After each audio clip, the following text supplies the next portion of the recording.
I just want to talk about Aristotle and Dante Discover the Secrets of the Universe because this book was so good, and I don't have a plan for this video at all. I haven't written any notes. I just want to talk about this book because I caught so many feels reading it. I just need to talk about it. This book is about two boys and their adventures from one summer leading through the school year into the next summer. It's a coming of age story. It's beautiful. It deals with queer topics. It deals with mental health. It deals with the frustration of physical illness. It's brilliant. It's beautiful. It's written very rhythmically, and I can't recommend it enough. Now I'm going to mention that this video will have tons and tons of spoilers in it. I'm going to be talking in depth about this book, so if you want to avoid spoilers, this has been your warning. So click away now, go read this book. It's short, it's great, you'll love it. Come back here and join in the discussion once you're done, okay? Everyone gone? Is the coast clear? Let's talk some spoilers. This book is exceptionally quotable. All you have to do is type in Aristotle and Dante Discover the Secrets of the Universe to Pinterest or Tumblr or whatever, and there are so many beautiful art pieces and text posts highlighting some of the favorite quotes. One of mine is the very first sentence of the book on this little page here. "The problem with my life was that it was someone else's idea." That is so hardcore how I felt as a teenager, and I think it's how most of us felt in our teen years, where you're kind of just getting carried along through your life regardless of what you want. It's just like what you're supposed to be doing, and I wish I had read this. I wish that this book had existed when I was a teenager, because I think it would have done me some good. Throughout this video, I'm going to be throwing out some of my favorite lines. I really loved on page 16, it didn't sound like an explanation. It sounded like an excuse. I think that's so true of most things in life. People often try to say one thing, but in reality they're saying something else. They're trying to apologize, but really they're just making excuses. I actually just made a whole video about this on my main channel. It's a very frustrating topic, and I really liked that line.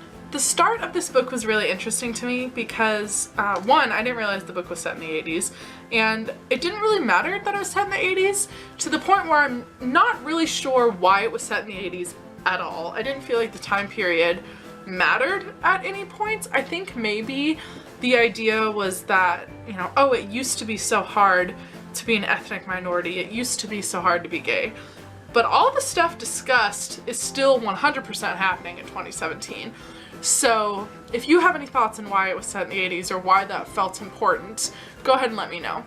For me, it didn't like stop me from enjoying the story at all, so I don't mind that it was set in the 80s, it just didn't feel significant. Also, based on this cover, did anyone else think that this book was about a road trip? Because I definitely thought it was about a road trip, which it is not at all. In fact, the car isn't even there for like the first entire half of the book. But I really liked the character of the car, if you know what I mean. For me, getting a car was such a big deal. It really is this very tangible freedom. It allows you to just go places when you need to, and it was so romantic, not in the like kissy sense, but like romanticized, and I loved that. Also, my first car was like a crappy old red thing, so I think that struck me a bit. I related to Ari so hard. So much of the narration about depression just felt like reading my own thoughts. I really can't remember the last time I related to a character that much. There are plenty of characters that I've loved, characters that I'm so eager to hear more about, but this was like finding a part of my own soul in a book. I know that sounds so cheesy, but it's true. Also, Dante really reminded me of my girlfriend, so I'm sure that I kind of caught some extra feels because of that in this book. Another one of my favorite lines, this is from page 102, "But Mr. Quintana was brave. He didn't care if the whole world knew he was kind." And I love that so much. Not only do I think that that's a really interesting observance for the roles of masculinity in our society, but it was so beautiful, and it's so true that it's really hard to just admit that you're a nice person and show that softness and not be totally afraid that people are going to take advantage of it.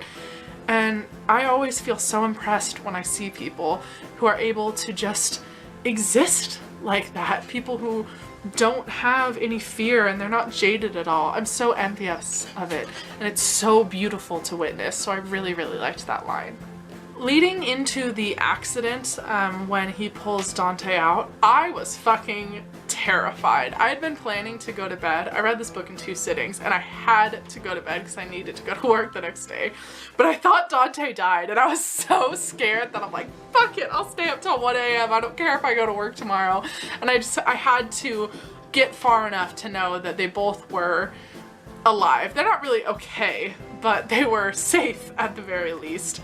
I loved the way they talked about how frustrating being just physically incapacitated would be, and how it's deeply humiliating to have to get help just to take a shower. I thought that the exploration of that was really well done, and how uncomfortable Ari is with everyone saying that he's some kind of hero, and how to him, helping another person was just a natural reaction. And that's what makes him a hero, of course. But I do think that it's very true that if you have that personality, it is very embarrassing and uncomfortable to have people point it out to you, because you don't feel heroic. You just feel like that is what you're supposed to do. It wasn't a choice. He didn't think to himself, I need to save Dante and sacrifice myself. He just did it. And that's what makes him so good. I also really liked that at that point in the story, he wasn't even necessarily doing that out of a place of romance. It was just his best friend, like someone I care for, even if it's not romantic yet, is in danger and I need to help. And I really liked that it showed how much their relationship mattered, regardless of it being romantic. You know, they both really just needed a friend, and it blossoms into something more, but that friendship is so important to both of them. I personally thought that the story got a little bit boring during the school year, which I guess is like pretty accurate to teen life. The time they spent apart and writing letters, I just got a little bored with. I didn't find the secondary characters at their schools to be very interesting, and I kind of just wanted to like get done with that part. I really just wanted Ari and Dante to be together, probably because I was shipping them so hard. And don't get me wrong, the entire book was still good, and I think all those secondary characters were really important in the coming of age story sense, but it just wasn't really what I was in the book for, you know? On page 283, we get to the section of the book where Ari is starting to learn more about his brother, which was a really interesting subplot, by the way, and his parents are starting to realize it was really damaging that they taught Ari so much, so unconsciously, about not sharing their feelings and like how destructive that is. And there's this great line of, I decided maybe we left each other alone too much. Leaving each other alone was killing us. And holy crap, if you have ever suffered from depression, you will understand the significance of that line.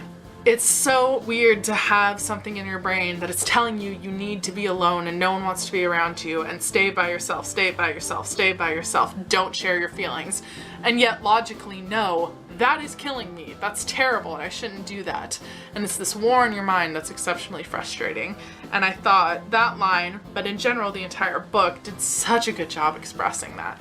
Discussing the part where Dante is beaten up when caught kissing another guy. That was obviously a really emotional section of the book. It's really difficult to know that regardless of the fact that this book is set in the 80s, that still happens today. There's this one sentence I loved.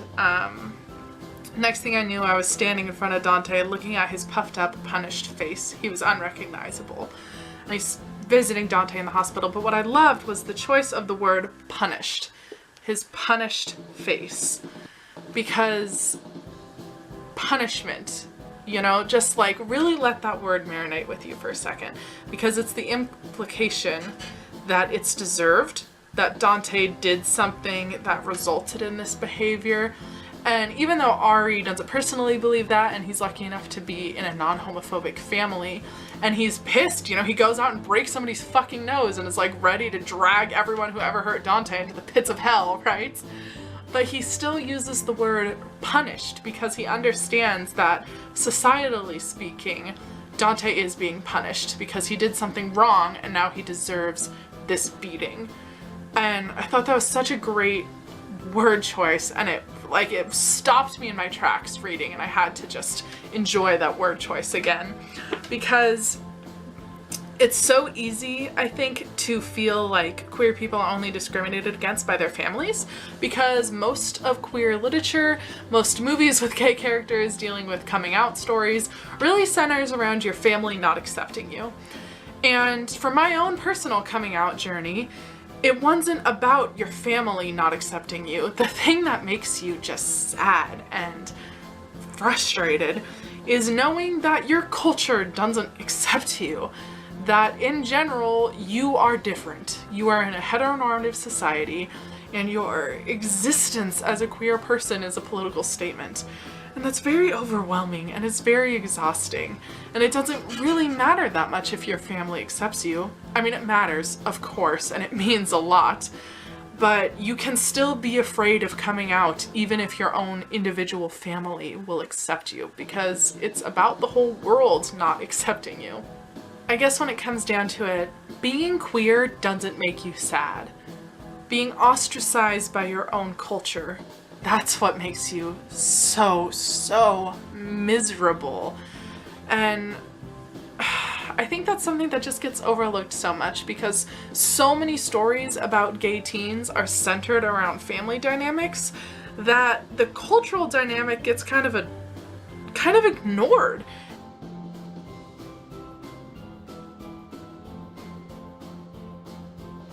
To be careful with people and words was a rare and beautiful thing. Now, of course, I can't talk about this book without talking about how freaking cute the romance is with them and how wonderful it is at the end, where Ari finally starts being comfortable enough with himself to admit how he feels. Page 308, I just put a star on because like this whole paragraph where he's describing Dante and just I can't pick a single sentence because that whole page is just so beautiful and sweet and I love it. And of course you get to the end. How could I have ever been ashamed to love Dante Quintana? It's so beautiful and perfect, and this book was just so good and it gave me so many feelings and I just needed to ramble about it for a whole video. I can't remember the last time a book gave me that strong of an emotional reaction.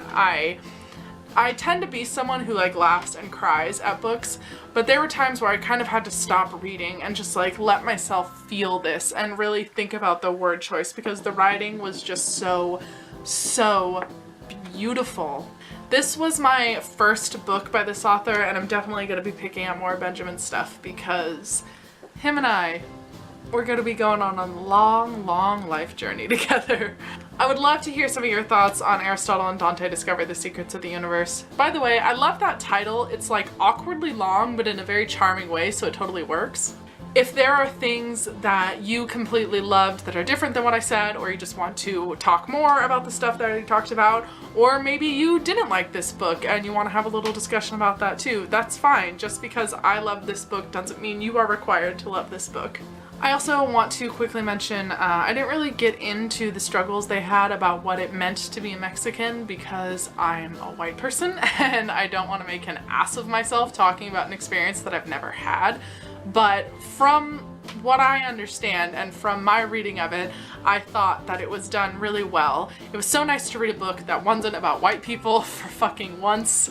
And I thought that the kind of identity crisis they have of wanting to be both Mexican and American was really interesting. So if you yourself are a Mexican reader and you want to chat with me more about that, I would really love to hear what you thought of it being an actual part of that culture. So I hope this video finds you well. I hope that if you loved Aristotle and Dante, that we can just talk about it for like hours in the comments, because honestly, that's all I want to do. I just want to make everyone I know read this book so that I can keep talking about it more and more. I hope this video finds you well, and I will see you next time.